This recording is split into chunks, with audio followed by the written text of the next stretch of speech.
Ternyata Indonesia memiliki perhimpunan palang merah nasional dengan nama Het Nederland Indisch Rode Kruis atau jika disingkat menjadi NIRK. Halo semuanya, terima kasih karena kalian sudah klik video ini. Di video sebelumnya kita telah membahas bagaimana sejarah munculnya gerakan kepalang-merahan di dunia. Seperti yang kita ketahui, International Committee of the Red Cross atau ICRC merupakan perhimpunan internasional gerakan palang merah yang membawahi seluruh perhimpunan nasional di seluruh dunia, tak terkecuali Indonesia. Bagaimana dengan Indonesia sendiri? Apakah kita memiliki perhimpunan nasional? Tentu saja kita memilikinya. Perhimpunan Nasional Kepalang Merahan yang ada di Indonesia dikenal dengan sebutan Palang Merah Indonesia atau jika disingkat dan sering kita dengar itu adalah PMI. Namun, tahu nggak nih kamu, sebelum resmi menjadi satu-satunya perhimpunan nasional, ternyata Indonesia memiliki perhimpunan palang merah nasional dengan nama Het Nederland Indisch Rode Kruis atau jika disingkat menjadi NIRK. Kemudian berubah nih menjadi Nederlands Rode Kruis Afdeling Indi atau jika disingkat menjadi NERKAI. Hal ini tuh terjadi Hal ini tuh terjadi saat masa kolonial Belanda. Saat itu kan Belanda lagi gencar-gencarnya kan untuk menyerang Indonesia, menjajah Indonesia. Nah, NERKAI ini berdiri pada tanggal 21 Oktober 1873. Tepatnya sebelum Perang Dunia Kedua terjadi. Kenapa aku kasih tahu seperti itu? Karena nanti akan ada garis besarnya dengan sejarah munculnya Palang Merah Indonesia.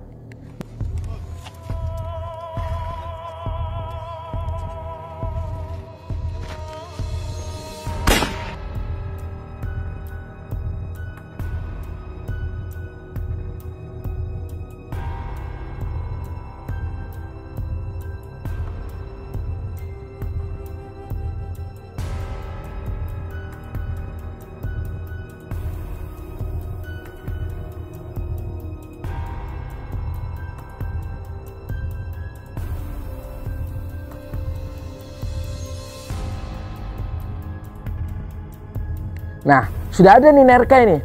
Tapi masyarakat Indonesia itu menyadari bahwa tetap perlu membuat gerakan palang merah nasional untuk masyarakat pribumi.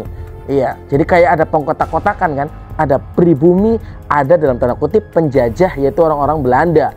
Kenapa nih orang-orang pribumi tetap pengen bikin gerakan palang merah mereka sendiri? Ya alasannya karena saat itu sering terjadinya diskriminasi.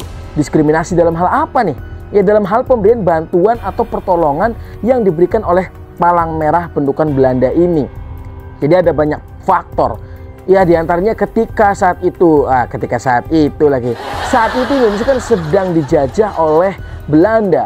Nah, negara-negara luar itu berempati kepada Indonesia dan berusaha memberikan bantuan. Ya seperti sekarang lah Indonesia ingin memberikan bantuan kepada Palestina gitu.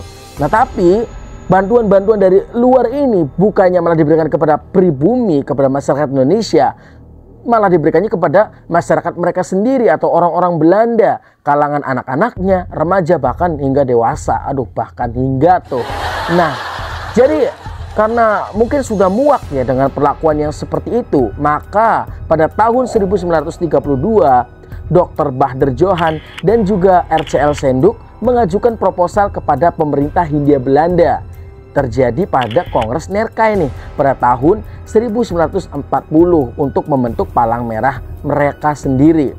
Namun bukannya diterima dengan baik nih ya, istilahnya kayak dibaca dulu lah gitu ya. Ini malah kayak oknum kepala sekolah yang di saat muridnya itu pengen lomba ngasih proposal nggak dibaca langsung ditutup, nggak ada duit gitu, kayak gitu. Nah, pemerintah Belanda juga seperti itu, menolak mentah-mentah usulan masyarakat Indonesia yang diwakilkan oleh orang-orang itu. Nah, alasannya itu kenapa sih ditolak? Mereka ini khawatir teman-teman bahwa gerakan ini nantinya itu akan digunakan bukan untuk kemanusiaan tapi disalahgunakan oleh kelompok pribumi. Kok disalahgunakan sih? Iya, disalahgunakan. Mereka itu berpikir bahwa pergerakan kemerdekaan salah satu medianya adalah gerakan palang merah ini. Jadi bukannya gerakan kepalang merah untuk kemanusiaan, tapi untuk mewujudkan kemerdekaan. Ya, walaupun secara tidak langsung memang salah satu itu tujuannya. Akhirnya saat itu terjadilah, meletuslah Perang Dunia Kedua. Pada tahun 1940 diadakanlah sebuah kongres Nerkai kembali, di mana gagasan pendirian kelompok Palang Merah kembali diajukan. Ya seperti yang pertama tadi, belum juga dibaca langsung ditolak kembali teman-teman. Nah kali ini alasannya beda nih. Kalau sebelumnya kan dianggapnya takut nih merdeka gitu ya. Nah kalau sekarang itu dianggap tidak mampu untuk mengatur Badan Palang Merah Nasional dan tidak cukup paham dengan makna perikemanusiaan. Ini sebenarnya aneh juga kan, berbicara kemanusiaan kepada oknum yang menjajah. Oknum emang mereka penjajah kan.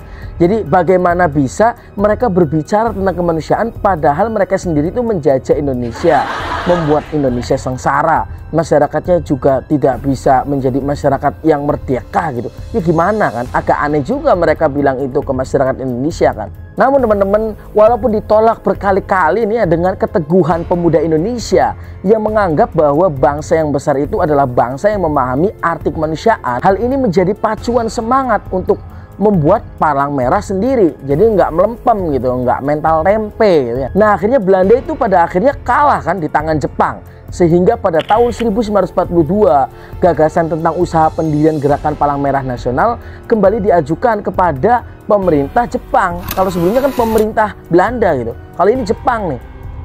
Tapi teman-teman ya ditolak lagi gitu, karena ya waktu itu bukan suatu prioritas utama untuk segera mendirikan Gerakan Palang Merah kan. Mereka juga lagi asoy-asoynya kan buat bikin masyarakat Indonesia sengsara kan, miris sekali kan. Meskipun hanya menjajah sekitar 3,5 tahun, tapi nyatanya Jepang itu berhasil membuat Indonesia sangat sengsara. Nah ini juga menjadi alasan bahwa ayolah kita bikin nih gerakan Palang Merahan kita sendiri dengan memperjuangkan kemerdekaan. Di samping lain juga kita berusaha untuk membuat gerakan Palang Merahan gitu. Akhirnya teman-teman, atas karunia Tuhan Yang Maha Esa, pada 17 Agustus 1945 Indonesia itu akhirnya kan merdeka dari segala belenggu penjajahan. Pada tanggal 3 September 1945, Presiden Insinyur Soekarno memberikan perintah kepada Menteri Kesehatan saat itu, yaitu Dr. Buntaran Martoatmojo, untuk membentuk Palang Merah Nasional. Berlanjut nih, pada tanggal 5 September 1945 dibentuklah Panitia 5 dengan Dr. R. Mokhtar sebagai ketua, Dr. Bahdar Johan sebagai penulis, Dr. Juhana, Dr. Marzuki, dan Dr. Sitanala sebagai anggota dari Panitia 5. Hingga akhirnya pada tanggal 17 September 1945, tim pembentukan Palang Merah Nasional secara resmi mendirikan Palang Merah Indonesia atau jika disingkat menjadi PMI, yang diketuai pertama kali oleh Dr. Andes Muhammad Hatta yang saat itu kebetulan bukan kebetulan sih, ya memang menjadi Wakil Presiden Republik Indonesia. Nah, Palang Merah Indonesia selain menjadi perwujudan peri kemanusiaan juga dapat diharapkan menjadi bagian dari simbol identitas negara di mata dunia. Karena jika gerakan PMI tergabung secara resmi bersama Gerakan Palang Merah Internasional, maka Indonesia dapat dianggap sebagai sebuah negara dengan alasan tidak akan ada kemanusiaan tanpa adanya kemerdekaan gitu teman-teman. Jadi kan saat itu Indonesia baru nih jadi negara yang merdeka, ya istilahnya butuh pengakuan dari negara-negara luar. Nah PMI ini salah satunya itu sebagai medianya gitu. Pada tanggal 16 Januari 1950, karena di dalam suatu negara itu hanya diperbolehkan satu perhimpunan nasional saja, maka pemerintah Belanda akhirnya membubarkan Nerkai dan menyerahkan asetnya kepada pihak Palang Merah Indonesia. Saat itu Belanda diwakilkan oleh Dr. Van Trich, sedangkan dari Indonesia atau Palang Merah Indonesia diwakili oleh Dr. Bahdar Johan. Dari tahun 1950 hingga tahun 1963, Palang Merah Indonesia itu terus melakukan pemberian bantuan hingga akhirnya pemerintah Republik Indonesia yang saat itu berbentuk serikat mengeluarkan keputusan Presiden nomor 25 tanggal 16 Januari 1950 dan dikuatkan dengan keputusan Presiden nomor 246 tanggal 29 November 1963 yang menyatakan bahwa pemerintah Indonesia telah mengakui keberadaan Palang Merah Indonesia. Adapun tugas utama PMI berdasarkan keputusan tersebut adalah memberikan bantuan pertama pada korban bencana alam dan korban perang sesuai dengan isi Konvensi Jenewa tahun 1949. Namun pada saat pertama berdiri, di saat itu kondisi negara sedang tidak stabil. Palang Merah Indonesia belum tergabung ke dalam ICRC. Maka gerakan Palang Merah Indonesia ini belum secara resmi berdiri dan bisa beroperasi. Walaupun demikian, Palang Merah Indonesia masih berupaya dengan melakukan yang pertama, melakukan pembentukan dapur umum. Yang kedua, mendirikan pos pertolongan pertama untuk korban perang. Yang ketiga, pengangkutan serta perawatan pada saat pertempuran. Yang terakhir, melakukan penguburan terhadap korban perang yang gugur. Pada tanggal 15 Juni 1950, Palang Merah Indonesia akhirnya telah diakui dan disetujui keanggotaannya oleh International Committee of the Red Cross atau ICRC. Kemudian pada tanggal 16 Oktober tahun 1950, Palang Merah Indonesia diterima menjadi anggota ke-68 oleh International Federation of the Red Cross atau IFRC. Bagaimana dengan tugas Palang Merah Indonesia sendiri saat ini, teman-teman? Palang Merah Indonesia bertugas memberikan bantuan kepada korban konflik bersenjata, kerusuhan, atau lainnya. Kedua, memberikan pelayanan darah sesuai dengan ketentuan perundang-undangan. Ketiga, melakukan pembinaan terhadap relawan. Keempat, melaksanakan pendidikan dan pelatihan yang berkaitan dengan kepalang merahan. Kelima, menyebarluaskan informasi yang berkaitan dengan kegiatan kepalang merahan. Keenam, membantu dalam penanganan musibah atau bencana di dalam maupun juga di luar negeri. Ketujuh, membantu memberikan pelayanan kesehatan dan sosial.